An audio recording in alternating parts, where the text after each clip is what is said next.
యేసుక్రీస్తు అంటే నాకు ఇష్టమే, కానీ ఇంటర్నల్ దోపిడీ అంటే నాకు ఇష్టం లేదు. అలాగే మాలమాదిగులు అంటే ఇష్టమే, కానీ మాలమాదిగులో ఉండే కులతత్వం, మాలమాదిగులో ఉండే స్వార్థం, మాలమాదిగులు పుస్తకాలు చదువుకోవటం, పేపర్ కూడా చదువుకోవటం, ఉద్యోగాలు ఉన్నవాడు కూడా తన తల్లిని చూడకపోవటం, అక్షరాలు రాకుండా మరణించటం, కేవలం టక్కలు చేసుకొని రోడ్ల మీద తిరిగి స్కూటర్ల మీద కూర్చొని మార్కెట్ వస్తువులా బతకడం నాకు ఇష్టం లేదు. మనిషిగా బతికేవాడు ఏ కులమైనా నేను ప్రేమిస్తా, మేధస్సు ఉన్నవాడిని ఎవడైనా నేను ఆలింగనం చేసుకుంటా.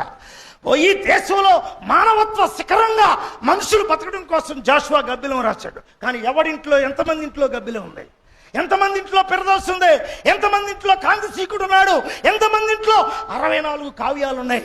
ఈ దేశంలో నీ జాషువా, నీ కుల నిర్మూలన, డాక్టర్ బిఆర్ అంబేద్కర్ 47 వాల్యూములు రాస్తే నేను సామాన్యంగా ఇళ్ళకి వెళ్ళను. ఎప్పుడన్నా అన్న టీ తాగుకొని రాన్నా, నువ్వు ఆ కాలు పెడితే భలే ఉంటుందంటే నేను వెళ్తే బైబుళ్ళు 7 ఉంటాయి, కానీ ఒక్క అంబేద్కర్ పుస్తకం ఉండదు.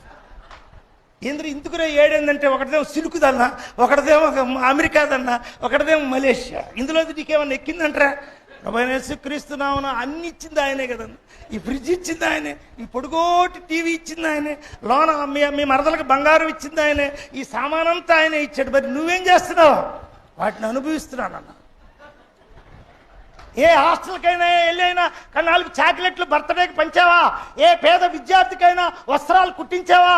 ఏ దళితురాలు అనార్థగా ఉన్నటువంటి మధ్యాహ్న భోజనంలోకి 10 లడ్లు తీసుకెళ్ళి ఇచ్చావా? రోజు ఉదయాన్నే వెళ్తూ ఏ దుఃఖితుడికైనా నీ చెయ్యి ఇట్లా అంటున్నావా? అంటే ప్రభు అయిన యేసుక్రీస్తు ఆ రోజున 33 సంవత్సరాల్లో ప్రతి అడుగులో ఆయన దానం చేసుకుంటూ వెళ్ళాడు. ఒక నీళ్లలో ఏళ్లు పెట్టి ద్రాక్షారసంగా మార్చాడంటే అర్థం ఏంటి? 5 చేపలు 2 రెట్టిల్ని గంపలు చేశాడంటే అర్థం ఏంటి? There is meaning to establish, extend to you.